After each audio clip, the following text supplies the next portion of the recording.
No vaccine test until COVID report provided. IRC's challenges in updating database. And leader questions PNG Chinese fishing deal. This is National EMTV News with Helen Seah. Good evening and thanks for joining us for Friday's news.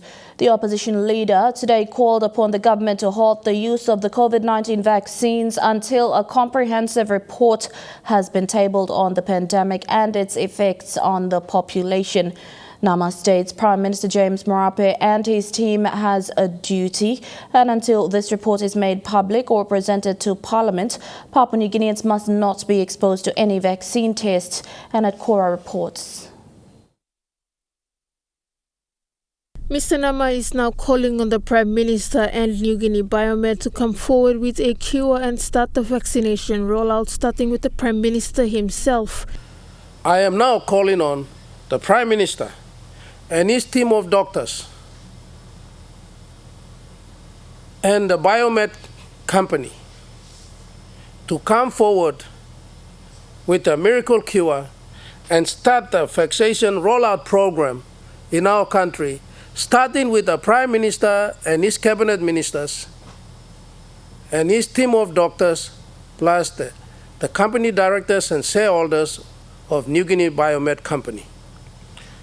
That will be the only way for us to prove that, yes, we do have a miracle cure in our country that has been pronounced by the Prime Minister, supported with the allocation of 10.2 million kina. Nama stating that the Prime Minister and his team have a duty to present a report on 4 aspects respectively. I want a report on the effects of COVID-19 upon the population of our country. I want the measures taken by the government to protect the population and how those measures have worked. I want a report on that. I want a report or an account of public monies allocated and sources of those funding that has come for COVID-19 in our country. And I want an update of Papua New Guinea's own COVID-19 vaccination program, which the Prime Minister supported with an allocation of 10.2 million kina. He adds that the government needs to provide scientific or medical evidence that people who are said to be diagnosed with COVID-19 has scientific or medical proof and not just some pre-existing medical condition or some seasonal virus. We want the government to hold any bringing in of vaccines either from United States or from China until the government is fully satisfied the people of this country with a comprehensive report that has been tabled on pandemic and its effects upon the population of our country. The opposition leader states that until the government can prove and know for certain, the team of experts who have been engaged in this from the start should provide a comprehensive report, as this is long overdue before any Papua New Guineans can get vaccinated. And at Cora, National EMTV News. The Treasury Office has closed its doors as of today. Secretary Dari Vele said it was a decision made to protect the health and safety of officers and limit any potential transmission of COVID-19. Mr. Vele says they were notified that a Treasury officer had received a positive COVID-19 test result. He added that this was a risk mitigation measure to protect lives. The department will clean all office floors and will undertake a workplace assessment to ensure that workplace COVID-19 procedures are being followed. Staff will work remotely and resume normal duties on Monday, 22nd February 2021. Prime Minister James Marape has welcomed the new United Nations International Children's Emergency Fund representative to PNG. Dr. Claudes Kamenga met PM Marape when presenting the letter of appointment to the Prime Minister's office. PM Marape reaffirmed the commitment by the PNG government to the Convention on the Rights of the Child. Among other agendas discussed include WASH policy, child protection and positive parent program. PM Marape said his government will work with Dr. Kamenga to ensure goals set by UNICEF are achieved. UN resident head Jean-Luc Rampolla was also present to witness the occasion. IRC Commissioner General Sam Coim says one of the biggest needs and challenges of the Commission since he took office has been the updating of the database for businesses. In addressing the Port Moresby Chamber of Commerce and Industry breakfast yesterday, Mr. Coim explained the challenges, giving some examples, and also mentioned what the Commission is doing to rectify the problems. It is easy for businesses as well. Upon identifying the database problem, Mr. Coim and his team at the IRC have been trying to understand how many businesses are there in their existing database and which ones are actually paying taxes. The ones that do not pay taxes have gradually been identified as well, and action will be taken accordingly. There's certain taxpayers or certain businesses and companies that I really want to check whether they're paying tax or not. And some really surprised me, some didn't surprise me. But one thing that kind of struck me was the lack of information we had on businesses. And that's something that I realized that as a tax office, the value of data that's been ignored. So we've had instances where people they process the returns and then they lump them somewhere there, and the returns are not in a position where it's retrievable. The IRC is now working closely with the Investment Promotion Authority to also identify businesses that have registered business names and have tax identification numbers from the IRC but are not paying taxes. If the businesses do not have a TIN number, the IFMS payment system will reject the payment. So we've gone through more than 230,000 payments, suppliers that supply business to the IFMS payment system through 43 government entities, and then we've cleansed the data and identified 30,000 of them, and those are already registered. So if you're doing business with the government, the next time you receive your payment, after we launch the product, you will see that your GST component is withheld, and then that will be wired to us. And when it comes to your time to submit the returns, you'll submit it. So this is a product that is working well. We're looking at identifying all the leakages and then preventing it. Mr. Coim says in aiming to create a level and fair playing field for businesses in the country, the IRC is challenged in trying to close the compliance gap and increase the tax collection base. He urged businesses operating in the country to cooperate with the IRC and pay what is due. One of the things that we've done, and some of the businesses were quite concerned, is proving to be working really well. I was 1 month old when we put a stop to unverified GST credits offset against the salary wages tax. This has resulted in 30 million kina each month increase. So last year we collected extra 300 million as a result of that. Taxpayers were pumping our system with inflated unverified GST credits, and then they can easily offset against a salary wages tax.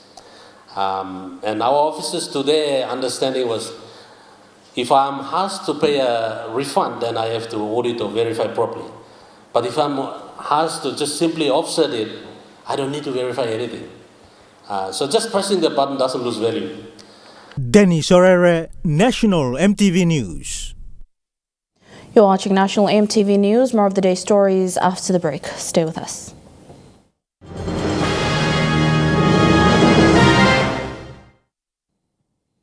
Welcome back. A ward councillor in the Oriomo Bituri local level government of Western Province has raised questions surrounding the recent PNG Chinese fishing deal. Falkingham Jogo says the deal is suspicious and has left locals in despair. Councillor Jogo says he will protect people's interests to safeguard the land and sea. It is the gazetted Councillor Jogo is the third-tier political leader where the proposed multi-purpose fishing park will be built in Western Province. He says despite the MOU being signed between the provincial government and state, the locals remain in the dark over this project. He says locals are concerned about this. There's not been any awareness or consultation, meetings done with the local leaders as well as the resource owners as well. And this is becoming concerning because, as I mentioned before, most of the people, their livelihood depends on it, and it brings a feeling of uncertainty within the community. He outlined 5 key points he believes were overlooked by the state and relevant authorities. No consultation, limited fishing grounds, no socio-economic benefits, debt trap diplomacy, and the threat to Torres Strait and South Fly relationship. Councillor Jogo is concerned that the PNG Chinese deal is a threat to locals and also the environment. He is urging authorities to clear the misunderstanding surrounding the $200 million investment. That we want clarification on is we have, because of the treaty, the Papua New Guinea side, we have limited fishing grounds, and within these fishing grounds we have the Tonda Wildlife Area, which is on the far western side, which covers from the Mohead LNG all the way down into the Dogleg area. We have a wildlife management area, and that is specifically placed out for certain managements to take place, and how is it going to affect that conservation area? Minister responsible Dr. Lino Tom was questioned over this project recently. He says by all means proper dialogue with stakeholders will clear the path to see this project develop. The Fisheries Minister says NFA will provide the technical support. MOU is non-binding, and like I said, it's subject to proper stakeholder consultations with all the stakeholders, including the Australian government. So basically, there were some concerns raised along those lines by the Australian government, and if Western Provincial government has come up with that, it's an initiative that will come up, given the needs their people have, and they have the right to do that. Us, as Ministry of Fishery and National Fisheries Authority, we are just there to provide them technical support. A Hong Kong Chinese-based company has been engaged in the project. Meanwhile, South Fly remains one of the least developed electorates in the country. Jack LaPava Jr., National EMTV News.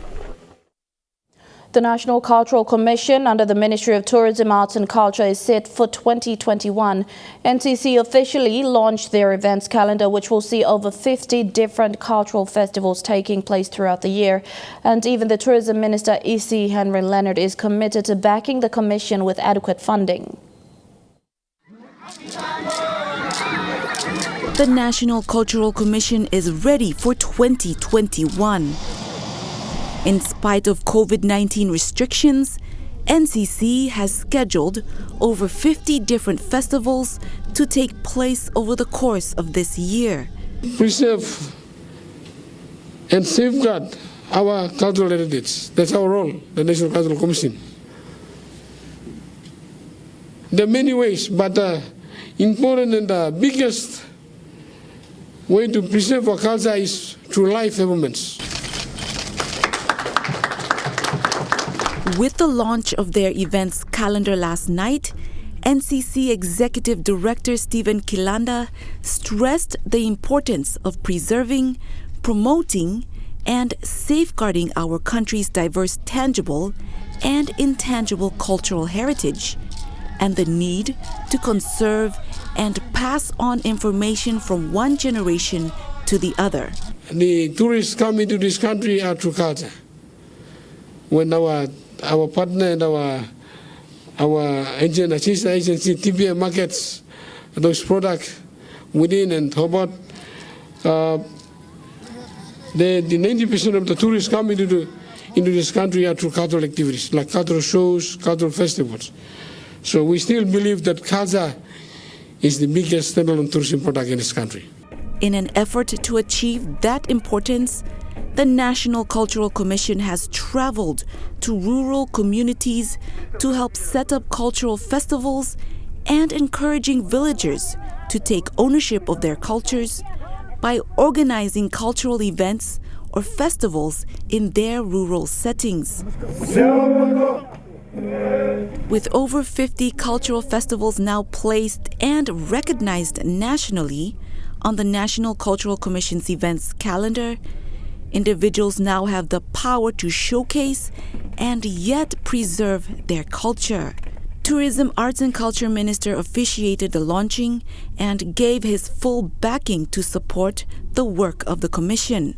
This is one priority area I will push as Minister responsible to ensure NCC gets the adequate funding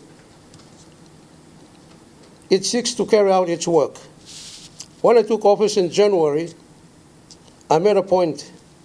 The first festival is set to kick off with the Gogodala Canoe Festival in March. Lilian Sopera Kenea, National EMTV News. Phone House Operations Manager Amy Tomlinson says PNG is riding a digital wave with the use of the internet, and their company aims to cater for these changes by providing the latest smartphones, gadgets and accessories. Tomlinson made these comments today at the opening of the Phone House flagship at the Gobe House in Lae, which she said is a big investment. With 18 shops around the country, there are plans to open more following the Gobe House phone shop opening. The Gobe House is now home to the biggest Phone House flagship in Lae. The doors opened for customers this morning and staff went straight to work, selling phones in this new space. Operations Manager Amy Tomlinson said this shop was a big investment and business in Lae with the established outlets has been good. A big investment, but we've got a lot of confidence in the Lae community, and the Lae people have always been very loyal to Phone House. We can't wait for everyone to come and see this new shop. But phones aren't the only things being sold here. In a world where technology continues to evolve, Tomlinson said they wish to bring customers the latest phones, as well as the gadgets and accessories. But it was really important for us that we were looking to the future, and PNG is riding this digital wave. And in this Phone House flagship store, they've set up the phone gig section for customer queries on phones, the wholesale as well as the phone fix section. They based in this shop our 3 technicians for phone fix, but they service all the phones that are dropped off to all of our Phone House shops. Being a member of the PNG #1 Trophy House, there is also the new Trophy House shop adjoined with the Phone House. With 18 Phone House shops established nationwide, there are plans to open more outlets in the future. Lucy Kopana, National EMTV News, Lae. IT equipment worth approximately 135,000 kina were handed to the Department of Justice and Attorney General by the United Nations Development Programme today.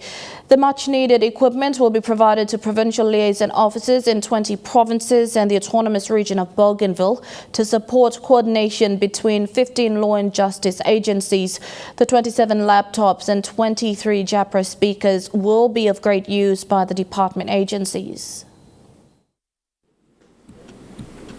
United Nations Development Programme continues to support government agencies in the country by substantial donations. Secretary for Justice and Attorney General said the equipment will greatly enhance their ability to coordinate, assist and support their partners for better delivery of justice services. Hopefully through this initiative that they will come on board to help us with the IT equipment, we can then support our people in the provinces as well to also set up the system to fight corruption.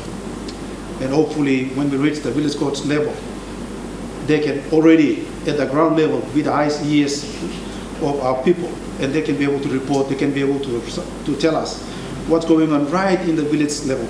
So in that way we can tackle that issue. The department aims to deliver justice service to communities in rural areas of PNG. UNDP Papua New Guinea representatives said they will continue to work in partnership to provide better delivery of law and justice services to the people. You mentioned we have provided Zoom licenses. It's very critical during this crisis that we are able to connect remotely, because unfortunately we cannot have all the time face-to-face meetings like this.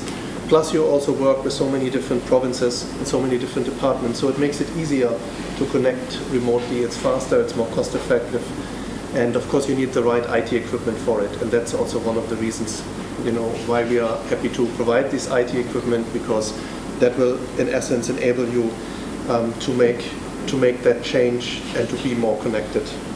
UNDP will be assisting the department through its Rapid Response Facility and European Union and United Nations Spotlight Initiative project. Esther Thailam, National EMTV News.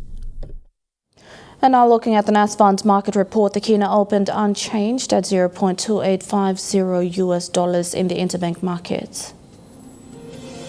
At Bank South Pacific, your Kina will buy $0.2775 $0.3524 Australian dollars, $0.2212 euro, and 28.67 Japanese yen.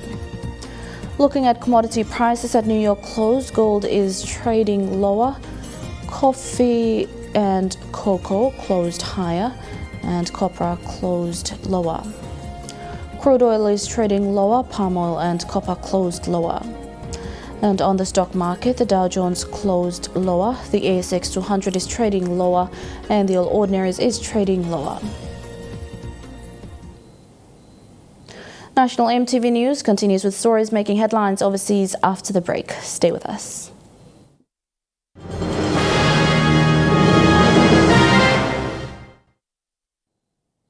Welcome back to the news. The Lutheran Church and the PNG Education Institute have merged to provide quality training for early childhood and junior primary teachers in Hellsbach, Finschhafen District, Morobe. This is an initiative of the Morobe Provincial Government in partnership with the Education Department and the Lutheran Church. The training centre was officially opened yesterday with enrolments to commence next month. The Hellsbach Teacher Training Center for Early Childhood and Junior Primary was officially opened yesterday in Finschhafen District, Morobe. This is where individuals, including elementary teachers, would upgrade their skills and knowledge on early childhood and junior primary training before going into classrooms to teach. The groundbreaking ceremony was officiated by Morobe Governor Ginseng Saunu, Education Secretary Dr. Uke Kombra, and UNICEF Country Rep Dr. Claude Kamenga. Hellsbach teacher training should add value to what the Lutheran Church has started in Morobe. Therefore, Hellsbach Early Childhood and Junior Primary Teacher Training Center to maintain the Christian principles. UNICEF congratulates the national government through the Department of Education, the PNG Education Institute, and the Morobe Provincial Government for demonstrating the political will and commitment that ensures ECD is at the core of the country's development goals. Australia's support is given through a partnership fund with Papua New Guinea, so the work we do is in partnership with you.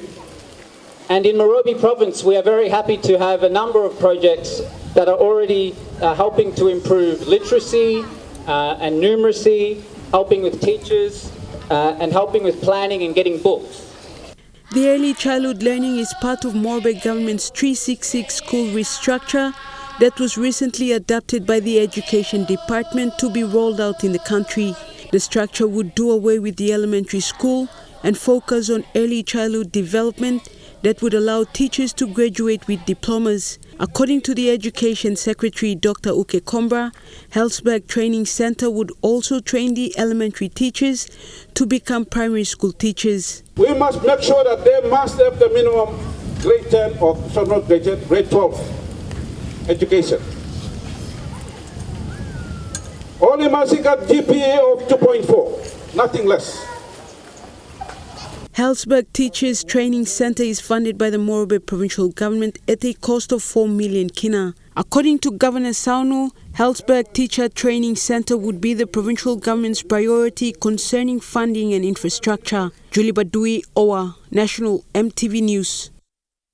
Chukai Sports is next. Details after the break.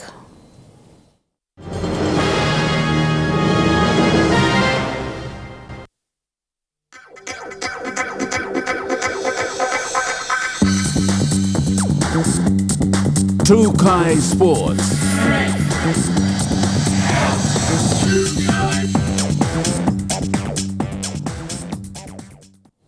Welcome to Chukai Sports. The Southern Conference of the Women's National Soccer League heads into its round 9 of matches this weekend at the PNG Football Stadium in Port Moresby. With one more round left in the regular season before the finals, the top 3 teams will be focused on securing their playoff spots. Round 9 fixtures this weekend will see Pom City Academy taking on second place NCD Hekari United. Amona FC will face Pom City FC, while conference leaders FC Genesis will be up against NCD FC. FC Genesis still tops the Southern Conference with 22 points, having won 7 games, drawing 1. Genesis will be looking to remain undefeated and are certain to do so as they take on 4th place NCD FC. Second place Hekari United are breathing down the necks of the leaders with 18 points. Also undefeated so far this season, Hekari have won 5 games while drawing 3. Hekari should be able to account for their opponents this weekend, Pom City Academy, who are currently in 5th place. Third placed Pom City will keep the top 2 teams, Genesis and Hekari, on their toes as they look to break into the top 2 with a victory over Amona. Haksilovai, Chukai Sports. All sports officials and athletes targeted for every international game under the mandate of the Papua New Guinea Olympics Committee go through the endorsement process via the Justification Committee. The committee is responsible for who makes the team that represents the country.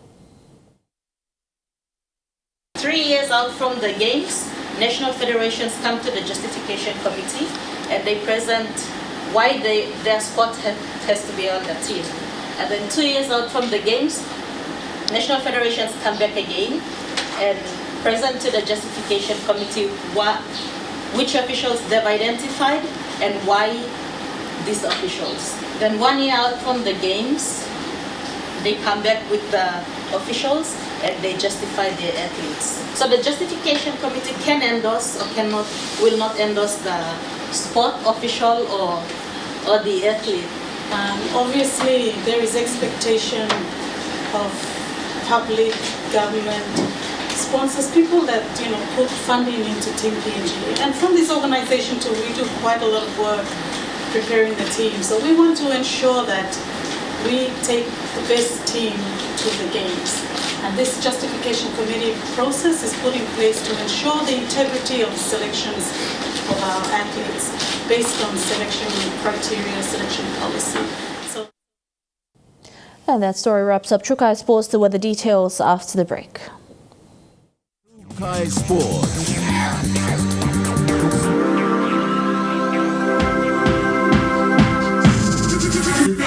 Chukai Sports.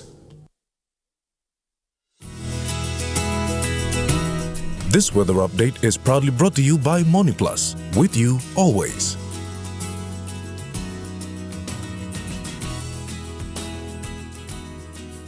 A look at the weather forecast for tonight and tomorrow. In the southern region, cloudy periods with patchy rain in Port Moresby, cloudy with a few showers in Daru, cloudy with rain periods in Kiriman, Popondita, and brief overnight showers in Alotau. In the Momasi region, cloudy with a few overnight showers in Leh, cloudy with some showers in Medang, showers with possible thunderstorms in Wewak and Vanimo. In the New Guinea Islands region, cloudy with a few showers in Lorengau, Kokoporabao and Kimbe, and cloudy with some showers in Kavieng and Buka. And in the Highlands region, some overnight showers, then morning fog right across the region in Mount Hagen, Goroka, Kundiawa, Mendi and Wabag. There is a renewal strong wind warning current for southern PNG Indonesian border through Torres Strait and Daru. Strong northwest winds of 25 to 34 knots are expected to persist for the next 24 hours, causing rough seas. All small crafts and boats are advised to take necessary precaution before going out to sea, especially over the warning areas.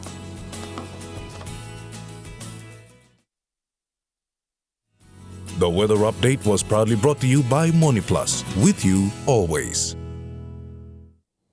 And that's the way it is this Friday, the 19th of February 2021. On behalf of the entire EMTV News team right around the country, pleasant viewing. Have a safe weekend and good night.